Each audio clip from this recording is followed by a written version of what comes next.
Bonsoir tout le monde, shalom peuple de Dieu, et partout où vous êtes en train de nous suivre.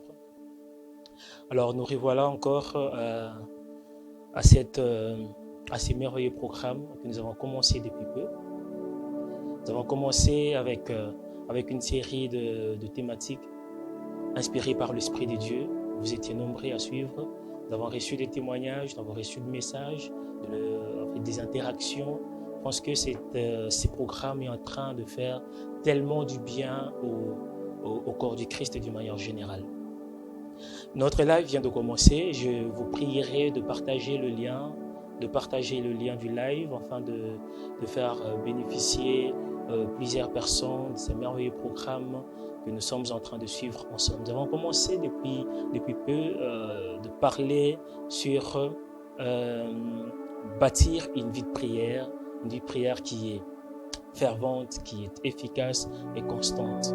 Et c'était tiré du livre de Jacques 5, 15, 16. Mais nous avons plus développé cette pensée dans la partie B du livre de Jacques 5, 16, qui parle d'une prière. La prière fervente du juste a une forte efficacité. Nous avons aussi exploité le passage de Luc 18, 1. Donc Christ était en train de donner la parole pour dire qu'il faut toujours prier et jamais se lasser. Et aussi le livre de 1 Thessaloniciens 5, 17, qui nous dit simplement prier sans cesse. Je pense que depuis peu, vous avez commencé à expérimenter cette vie de prière. Vous avez vu votre vie de prière qui était d'une étape vers une autre, qui était d'une dimension vers une autre dimension. L'Esprit de Dieu vous a aidé à développer certaines habiletés que vous n'avez pas eues avant, à vous surpasser, à transformer votre être intérieur, afin de vous améliorer pour atteindre le niveau que l'Éternel est en train de vous là où l'Éternel est en train de vous attendre.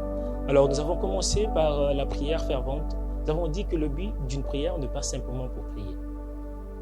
Le but d'une prière n'est pas simplement pour prier, mais le but d'une prière, c'est pour bâtir une relation, avec le Créateur, d'une part, mais aussi pour établir une communion entre l'homme et Dieu. Nous avons dit que la prière est un temps d'échange que vous avez avec votre Créateur.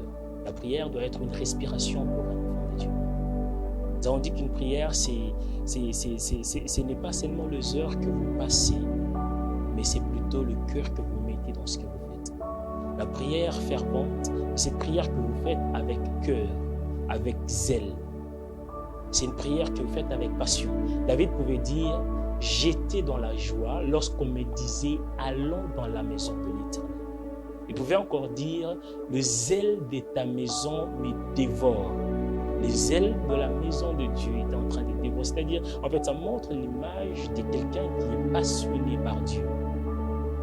Quelqu'un qui ne vient pas vers Dieu pour ce que Dieu a, qui ne vient pas parce que Dieu a tendu la main avec un présent. Il ne vient pas avoir le présent qu'il y a dans la main de Dieu, mais il cherche le cœur de Dieu. Plusieurs personnes qui ont alors influencé plusieurs personnages bibliques. Je peux citer David, je peux citer Abraham, je peux citer Daniel et ainsi de suite. C'est des personnes. Alors, le point commun de toutes ces personnes, c'est la passion qu'ils avaient pour Dieu. Le cœur qui est resté attaché à l'Éternel. Si aujourd'hui vous devenez quelqu'un qui est attaché à Dieu, quelqu'un qui est passionné par Dieu, quelqu'un qui est assoiffé de Dieu, vous verrez votre vie changer littéralement. Vous verrez votre vie changer radicalement. Vous ne resterez plus la même personne. Les choses pour lesquelles vous êtes en train de chercher aujourd'hui, vous ne les chercherez plus. Ça viendra vers vous automatiquement. Parce qu'en réalité, ce que vous cherchez aussi. Vous ne cherchez pas la version de vous que vous avez maintenant. Je le répète, ce que vous cherchez aussi. Mais vous ne pouvez pas l'avoir avec cette version de vous que vous avez. Vous ne pouvez pas l'avoir avec la version de vous que vous avez. Je peux donner un exemple. Vous visez par exemple avoir un poste de responsabilité au travail, un poste de directeur général d'une entreprise. Mais vous avez encore un niveau d'indécis. Comment vous pouvez obtenir ce poste? Là, c'est le raisonnement humain, le raisonnement normal. Vous ne pouvez pas avoir un poste de responsabilité si vous avez un niveau d'études inférieur. Donc, il vous faut un temps d'études, obtenir des différents diplômes qui vont vous capaciter, vous donner des habilités pour obtenir le poste. C'est pareil. La chose pour laquelle vous êtes en train de demander, de prier à Dieu, c'est quelque chose qui est déjà à votre disposition. Mais seulement la version de vous que vous avez n'est pas une version qui a la capacité de porter la chose. La Bible dit, on ne met pas le nouveau vin dans des vieux outres. On ne met pas le nouveau vin dans des vieux outres. Donc il faut une transformation intérieure. Il faut un renouvellement de l'esprit. Il faut que votre corps et votre cœur et votre pensée soient unis afin d'obtenir la chose pour laquelle vous êtes en train de soupirer et de demander. La Bible nous dit que vous êtes bénis par toutes sortes de bénédictions spirituelles. Mais pour que ces bénédictions entrent en possession, il faut que la personne puisse être transformée. Il faut la meilleure version de vous pour obtenir la chose. Nous avons parlé de la prière avec efficacité. Une prière qui en réalité fait de vous un Dieu sur la terre, qui vous donne des habiletés de Dieu. La prière avec efficacité, c'est cette prière qui vous introduit dans le cœur de Dieu. Vous ne pensez plus pour vous-même, vous pensez pour l'intérêt du monde. La prière avec efficacité, c'est une prière qui produit des résultats. Vous priez pour un sujet X, le résultat est direct. Christ pouvait se tenir pour prier. Il ne multipliait pas de paroles. Il pouvait simplement se tenir pour dire « Père, merci parce que tu m'as déjà exaucé. Père, merci parce que tu m'exauces toujours. Mais si je prie, c'est pour... » Donc, c'est-à-dire, il y a une volonté de Dieu qui a déjà été établie là au ciel pour vous. Mais pour que cette volonté puisse se matérialiser dans votre vie, il vous faut être un homme de prière. Il faut être quelqu'un qui entre dans le pensée de Dieu. Et la prière qui produit une prière efficace, c'est cette prière qui vous introduit dans le pensée de Dieu. Nous avons parlé de la prière constante. On a bien expliqué que la prière constante n'est pas le temps que vous passez, n'est pas les heures que vous mettez à prier, n'est pas les habitudes, les habiletés que vous développez. La prière constante, c'est la conscience que vous avez et l'attitude que vous avez après un temps de prière. La prière constante n'est pas les heures que vous passez dans la prière, n'est pas les habiletés que vous développez, mais c'est plutôt la conscience que vous avez et l'attitude que vous gardez après un temps de prière. La conscience que vous avez du Dieu auquel vous appartenez, sa capacité à agir. Sa capacité à agir. L'attitude que vous gardez après la prière, lorsque vous êtes en face de réalité, c'est quelle attitude que vous avez? C'est quoi les pensées qui passent par votre tête? Est-ce que vous pensez directement à papa? Vous pensez à maman? Vous pensez à trouver une solution selon le méthode des hommes? Ou la première des choses qui vous passe par la tête, c'est que Dieu est au contrôle de tout. Dieu a la maîtrise de tout. Qu'est-ce qui vous passe par la tête? Parce que nous avons bien dit, la volonté de Dieu n'est pas pour que ses enfants puissent demeurer dans des situations compliquées. La volonté de Dieu n'est pas que le vicissitude de la vie puisse vraiment vous engouffrer. Non. Mais la volonté de Dieu est que tout homme, toute famille, tout territoire puisse arriver à la manifestation de la vie du royaume. Mais c'est là, pas simplement par un homme qui était pris par Dieu, par un vase qui s'est suffisamment disposé, afin de révéler en fait cette dimension. Parce que un homme, la dimension de la préparation, votre dimension d'abandon révèle en fait la dimension de Dieu. dans votre vie et même dans votre environnement. Parce que si vous voyez Dieu, vous voyez Christ par exemple comme un charpentier, pour vous il restera qu'un charpentier. Pour vous, ce sera celui qui fait le bois, qui fait des chaises et tout ça là. Il restera un charpentier, celui qui fait le toit et consort. Il restera qu'un charpentier pour vous. Mais plus vous montez en dimension, Christ change aussi. La révélation de Dieu monte dans votre vie. Christ passe du charpentier à celui qui est le faiseur de miracles, celui qui transforme l'eau et quitte le faiseur de miracles en guérisseur, celui qui guérit toutes sortes de malades, celui qui donne vie à ceux qui lui manquent. Plus vous montez, Christ quitte cette dimension de guérisseur, il passe des guérisseurs à Christ sauveur, sauveur de l'humanité. Et Christ est assis à la droite du Père qui continue à intercéder à notre faveur. Quelle est votre dimension? Quelle est votre compréhension de Christ? Comment vous voyez Dieu? Comment vous voyez ces temps que vous passez avec Dieu? Est-ce que vous venez dans la présence de Dieu par complaisance? Est-ce que vous venez dans la présence de Dieu par habitude? Est-ce que vous venez dans la présence de Dieu parce que voilà, c'est la réunion de l'église, je pars simplement pour être un effectif de plus, avec cette pensée, avec cette passion de rencontrer l'Éternel? Parce que ce que je sais de Dieu, c'est que tout ce qui rentre en contact avec Dieu est soumis à une loi de la transformation. Tout ce qui entre en contact avec Dieu est soumis à la loi de la transformation. Alors j'aimerais aujourd'hui vous interdire d'aller à l'église par complaisance. J'aimerais aujourd'hui vous interdire d'aller à l'église simplement parce que vous voulez partir, parce que les amis sont partis, je pars aussi, parce que la famille est partie, je pars aussi. J'aimerais aujourd'hui vous interdire de prier simplement parce que vous manquez à faire. J'aimerais aujourd'hui vous interdire d'être impassif dans la présence de Dieu. Mais prenez à cœur chaque instant que vous passez avec Dieu. Parce que chaque temps que nous passons avec le Seigneur a une valeur dans notre vie. Aucun temps que tu peux passer avec un homme de Dieu ne peut changer ta vie. Aucun temps que tu peux passer avec un ministre ne peut changer ta vie. Aucun moment que tu peux passer avec un homme, quel que soit son niveau, quel que soit son rang social, ici sur la terre, ne peut changer ta vie. Ce qui change la vie d'une personne, c'est la rencontre personnelle avec le Christ. Ce qui change la vie d'une personne, c'est la conscience que vous mettez à chaque moment que vous venez dans la présence de Dieu. La passion, le zèle que vous avez pour l'Éternel. C'est ce qui transforme votre vie. C'est ce qui change votre intérieur. Aujourd'hui, nous sommes en train de clôturer le moment que nous avons commencé depuis peu. Mais je n'aimerais pas que nous puissions passer juste ces temps comme ça. Le souci de Dieu est que vous soyez transformés. Il veut une nouvelle version de vous, une meilleure version de vous. Mais cette meilleure version, c'est simplement si aujourd'hui vous acceptez, de vous laisser être transformé, de vous laisser être malin, de vous laisser être recyclé dans sa présence. En ce moment-là, vous serez réellement transformé. En ce moment-là, Dieu deviendra votre ami, votre intime.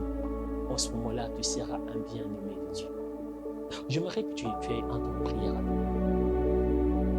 De là où tu es, je ne sais pas quelle position tu peux avoir. Je ne sais pas la position que vous allez avoir. Si vous resterez assis, si vous serez à genoux, si vous allez vous tenir, je ne sais pas. Mais j'aimerais que vous ayez vous preniez une position.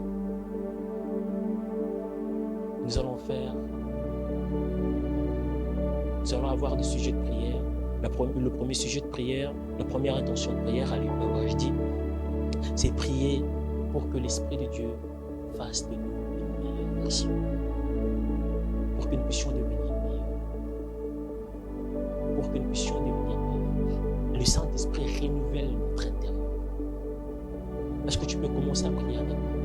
De là où tu es, de là où tu te trouves, demande à l'Esprit de Dieu de faire de toi une autre personne, une nouvelle personne. Parce que l'on ne met pas le vin nouveau dans le vieux outre.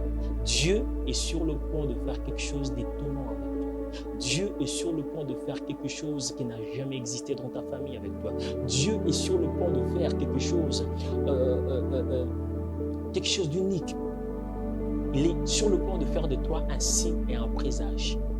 Mais seulement, la version faible de toi est en train de mettre en fait un mur entre ce que Dieu veut faire avec toi et ce que tu es.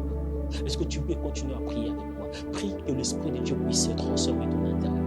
Prie que l'Esprit de Dieu puisse renouveler tes pensées, renouveler ton intelligence. Est-ce que tu peux prier? Oui, tu es en train de... Tu le fais bien. Continue à prier.